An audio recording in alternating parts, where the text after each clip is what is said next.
Yeah, okay. Thank you, Nathan. That was a really good segment. I did enjoy the ocean garbage pollution. Yeah, I don't enjoy it, but it was interesting. So yeah, so I'm going to be talking about basically immigration. So there's a grand migration, right? So we've got people moving from the east to the west now. So that's just in recent history as well because of, well, there's many things going on in the Middle East, and well, I'll cover them right now. So historically, it's kind of interesting. So the oil wars, right? So historically in the Middle East, you've got many empires, okay? Many empires like the British Empire and the Ottoman Empire, right? Those guys, when they discovered oil, it was essential for the First World War. They needed it to ship their ships and ship their tanks. So it was important, yep. So they fought over that. That happened, well, in the First World War, so 1914 to 1918.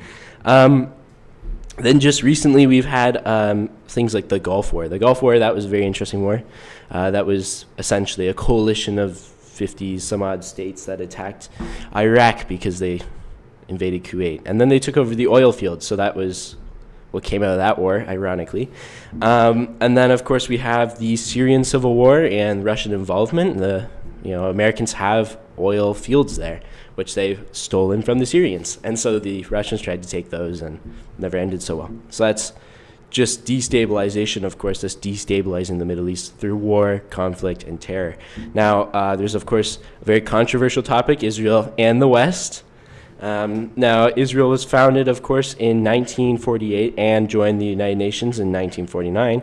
It has considerable Western influence and in some ways is almost spreading Western influence in the Middle East.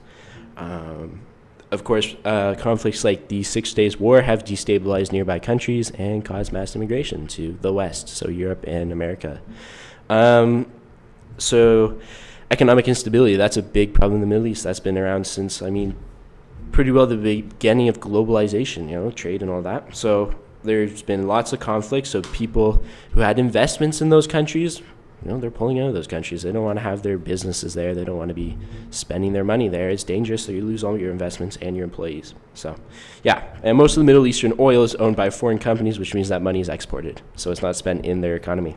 So it's a very poor and improsperous country. So when you get the chance, you leave the Middle East because there's not much of a future there. Yeah.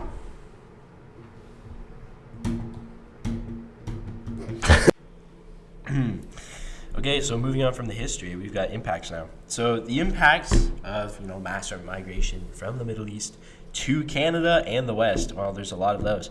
So we've got large national deficits. Those are a huge thing right now in Western countries as we spend more money to get these necessities that refugees need on arrival and to increase government spending on settlement services, housing and welfare programs. And of course, that all contributes to deficits and a rising deficit. Thank you, Freeland. Yeah.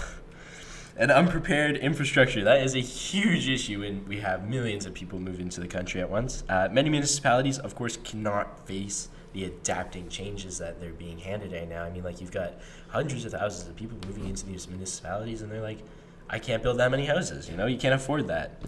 So it's resulting in overcrowding with public transport systems, and even stores are having to kind of build up and expand. But we've also have now a strained healthcare system. We've had that for a while, but it's gotten worse. So Canada's healthcare system is facing increased pressures. There's higher demand now. It's resulting in longer wait times and challenges in resource allocation. We have less doctors, nurses, and practitioners. So, big issues. There's also increased unemployment. That's a big one. So we've got refugees that frequently encounter challenges when trying to enter the labor market, and even Canadians. That's a huge problem. I can't get a job at Tim Hortons. Yeah, there's a lot. I don't mean to be racist, but there's a lot of Indians that get hired at Tim Hortons. Yeah, respect to that, but I would like a job. When trying to enter the proficiency and recognition of their credentials. You can't tell where they worked before they moved to the country. It's not like they can carry their resume. You can't just call England and be like, hey, so when they worked at the laundromat, you just don't do that. So it's hard to get into the workforce. So a lot of people are unemployed. It results in a lot of inequality. So you got global inequalities now. There's a proportionate impact of global crisis on the Pacific regions and non-Pacific regions, and it underscores like systematic inequalities. I mean, you've got Israel invading countries, you got Russia invading countries, you got the United States saying we're going to invade you. That's unacceptable, and that puts strain on the global court or international court, and and the inequalities that come from that. I mean, there's a lot of racist people out there, right? So people moving from their war-torn countries to these communities are being, I don't know, they're just being totally disrespected, and it's not fair to them. It's not fair to the people living there, and so global inequalities have increased. So perpetual cycles of poverty and instability. Deportations, that's a huge one. That's a topic right now in Canada. The refugees who fail to meet asylum criteria face deportation. You've got people in the thousands that are being deported back to their countries or other countries. It's a big problem. It's causing personal and political challenges. I mean, we've got people saying we need more deportations, and you've got people saying, hey, wait a minute here, we don't need more deportations. So that's a big problem. Access to education, that's a big one. That's a big one, especially in countries like Germany.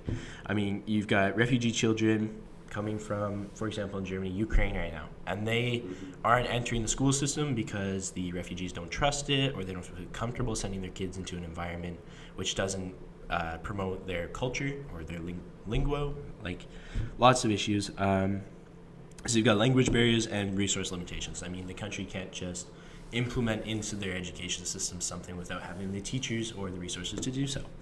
So then you've got avoidance of international court proceedings, which we kind of went over. That's essentially people saying, hey, we didn't do what you just accused us of doing, which was what we did. So we're not going to show up to international court like Israel. So yeah, that's a big one. And there's resource limitations. It's not like if not enough countries support you, it's not like anybody's going to go and arrest them in their home country. Yeah.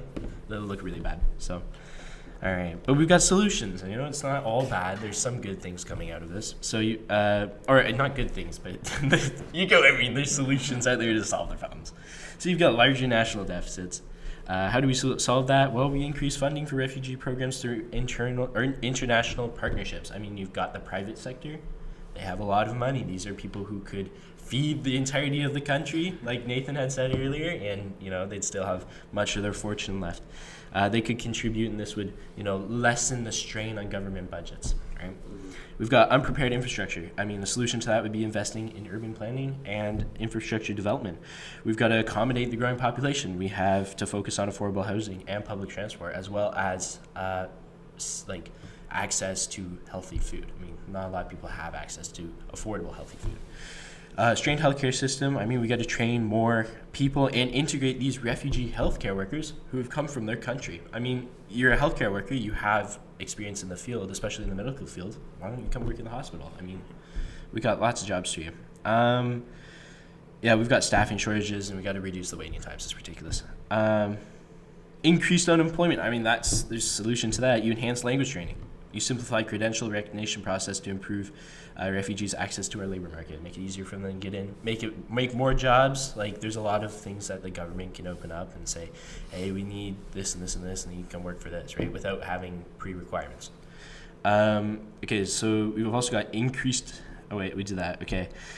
Deportations, the solution to that. We got to strengthen asylum-seeking processes and provide legal assistance to ensure evaluations of refugee claims. Holy. So you've got to have lawyers. You got to hire more lawyers for that, and you've got to say, hey guys, if you don't feel like you're being deported, like if you feel like that's unfair, well, you can have a lawyer and go to court and fight that, right? With the reasonable evidence.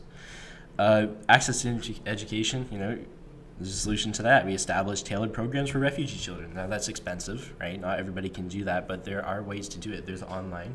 You can do it online through processes like that. You can go to language support and counseling to aid your integration into the education system. I mean, there's lots of tools out there, lots of websites out there. You just need a government program to say, hey, this is what I recommend, right? Someone in a counselor or something, right? There's avoidance of international court proceedings. Now, that's a big one. But the solution could be, of course, enhance international legal frameworks. So you can ensure that nations are held accountable. So instead of saying, okay, So you did something wrong. Now you gotta show up at court at this date. You say, okay, you did something wrong. If you don't show up at court this date, then we can pursue you in your home country. Like, there should be something there, and then some back work to ensure that you can capture these people and put them on trial. Yeah, of course, for human rights violations and yeah, stuff like that. But that's essentially kind of what's going on. So it's a big problem, immigration caused by a lot of things that the West did, ironically. So we should be the ones to kind of figure this out and solve it with the help of communities. But yeah, that's my segment of the podcast, and thank you.